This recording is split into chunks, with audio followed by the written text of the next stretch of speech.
Lockdown show. Ooh, it's the lockdown show. Ooh, ooh. Ooh. I've lost me. Ooh. What are we going to talk about this afternoon? While I shuffle and annoy people because I'm moving about.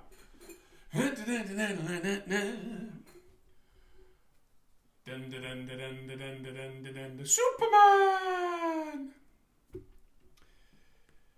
I read early this morning that over half the people that were quizzed, were questioned for their thoughts on, do we think we will return to what we were before the coronavirus? And quite a significant amount of people don't even want to go back to the way that it was before the coronavirus, because all of a sudden we've realised various things, haven't we? We've realised various things because, well, this has been world altering. Absolutely world altering. It's had a profound effect on many people. People, you've now got the opportunity to do things that you've never done before. All right, there's the confines of the house. Yes, there is. Of course there is. There's the confines. But there's an opportunity to think, do I really want to do what I was doing before in the future?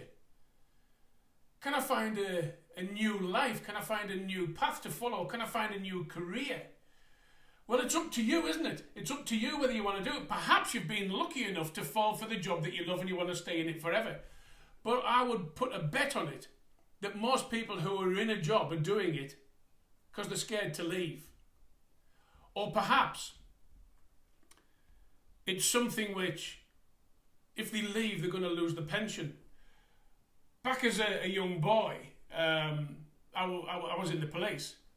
Police cadet, got kicked out, joined Cleveland Police Force over in Teesside, got kicked out of there. But I spoke to people over the years that they were staying in the job for the pension.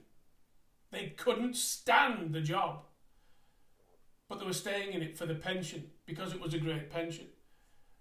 People from the forces stayed in it because of the pension. I didn't stay in it. I thought, don't need a pension, I'm going to become a billionaire. I've made better decisions in my life, let me tell you. Because had I had the army pension now, I would have no cares in the world. I've got a very, very small pension, thank you very much. But I have to go out to work, I've got bills to pay and all the rest, as we all have. But isn't this an opportunity to change your life, to do something that you want to do? Do you know what I really want to, really want to do? And that's write a book. Not a book about travelling around India or the Lake District or Northumberland. No. Anybody can produce one of them. They can ride down the road and say, I went down the road and as I looked right, there was a big castle on the coast. Anybody can do that. But I want to write a book that it would be a privilege for people to read my book. It would be phenomenal if people actually bought my story. But it's going to take longer than just a couple of weeks. If you listen to most people that produce these sorts of things, it can take a year or 2 years. Somebody told me recently, and he's produced 4 books about travelling around the world on a motorbike. You might know who it is. But I asked him how long it took him to write each book, and it was around about a year. A year to write a book. So 4 books, 4 years to write a book. I know somebody else I spoke to, it took them 2 years to write the book. But I want to write a book. I want to get up in the morning, I want to transport myself into another world, into my world of my story. I've wanted to be one for years, but I don't think I'm any good. So of course I don't want to do it. But isn't this an opportunity for us to look at the world and think, the transformation that's taken place? Nobody's talking about it at the moment. There's been, oh my God, I can hear the birds, and doesn't the air smell sweet? And there's more wildlife, woo! But that's died off, hasn't it? It's kind of become the norm already. And we're only heading in 3 days to 4 weeks, or some people already 5 weeks of lockdown. And we don't talk about that anymore. We're all talking about, oh, did you clap outside for the NHS? Or what are you going to do when the lockdown's over? I spoke to somebody earlier today. It was, oh, the bikes are going to be mad. They're going to want to go all over the place. And wow, great big amounts of people are going to shoot off and they're going to do what they wanted to do because they haven't been able to do it. Really? Really? Is that all we've got to look forward to? Jumping on a motorbike and riding around? Hey, it ain't a bad thing to look forward to. But this is something which has been going through my mind for some time. That you have to have something to look forward to. You've got to have it. If you don't get out of bed in the morning and bounce up going, woohoo, I'm going to work and I love my work, then you need to find another job. Or you need to start yourself. Now, something which has also happened is the limited companies with one director. I mean, I have a limited company. I've got 2 limited companies. But a limited company and I'm the sole director. And this situation now has, for want of a better phrase, crapped on similar people.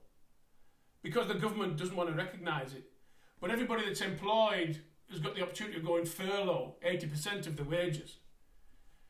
People who are self-employed can apply for something very similar, but those who have got a limited company, and it's going to be challenged, it's going to be tough. And I don't know what the solution is to that. But what do we do? There's nothing we can do, is there? There's bloody idiots still out there who are wanting to travel around and they want to go to areas. God damn, do you know something which I don't think many people realise? If you're fortunate enough to have a house with a little garden, you can sit in the garden. I promise you, the heat from the sun there is exactly the same as it is in any other part of the world. It's the same sun. You don't have to travel hundreds of miles to sit on a beach. What the hell for?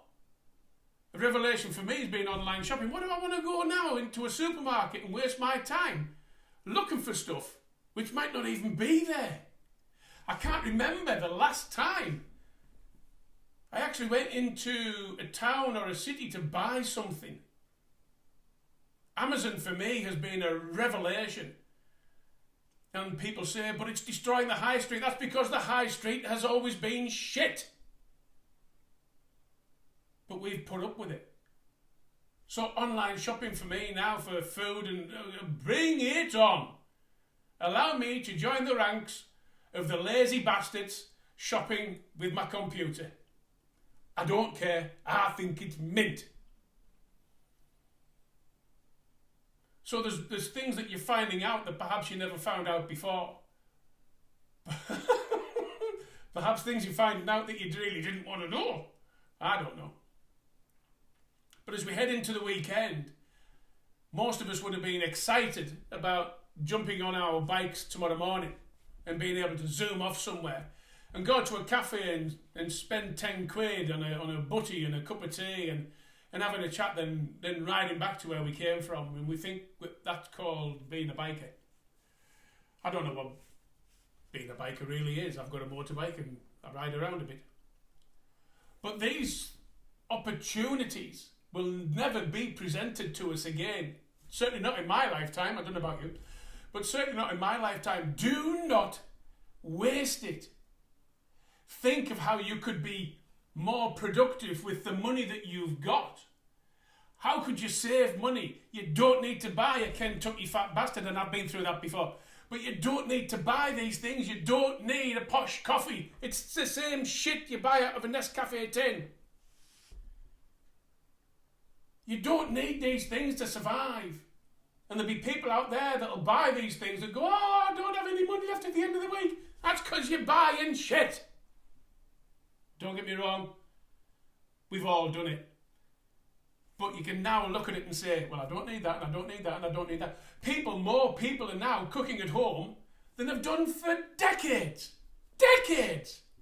And they're finding the food actually is bloody marvellous. What a revelation that is as well, isn't it? So think about something. Think about your future. Think about what you would really love to do. You've got 3 weeks of lockdown. 3 weeks. To do something, to make a plan, to make something that you're going to jump out of bed in the morning and go, oh my God, I can't wait.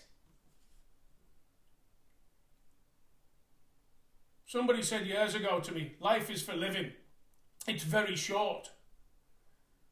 And I used to turn that on head and go, it's very long. Can you imagine being and doing something that you hate for all your life? Why? What for? Lying on your deathbed and go, well, that was a waste of time. What's the point of that? I'm not saying a big adventure. You could be, I want to trim the front garden with a pair of scissors. I want to paint the grass green. I want to paint the coal black. I want to paint the sky blue. It can be something little. Do a jigsaw. Paint something, draw something, write something. I've been taking photographs with my drone and my camera just in my garden.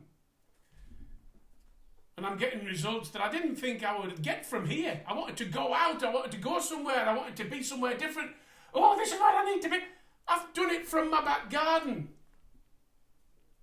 And I look at the photographs and go, that sunrise this morning, bloody wow. That's something for the weekend to think about. Something for the weekend, sir. Until the next time, until we meet again. I don't know where and I don't know when, but I know we'll meet again somewhere online. Ta-da.